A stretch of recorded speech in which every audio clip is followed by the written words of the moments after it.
So before I start, I have to say I am a professional. There's a lot going into this. Please do not try this yourself.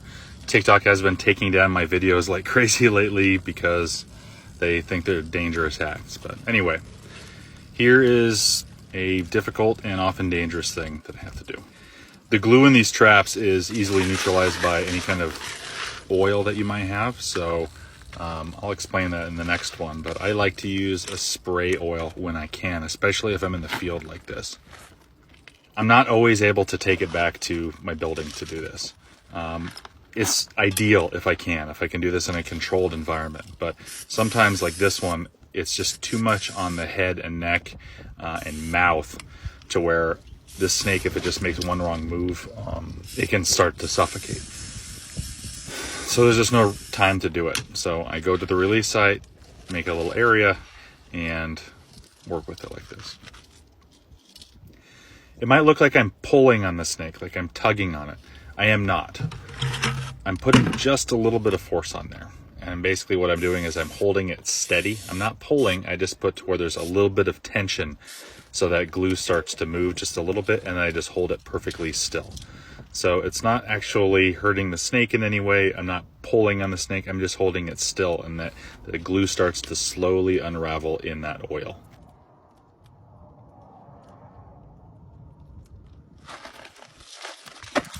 The problem, once you start getting closer to the head, is that there are a lot of really delicate things going on there. A lot of really thin skin that can tear easily, very small bones that can break and cause a lot of problems. And the snake can also envenomate itself. I know that sounds crazy, but the snake can actually misplace a fang and kill itself with its own venom. So this part needs to be done very carefully.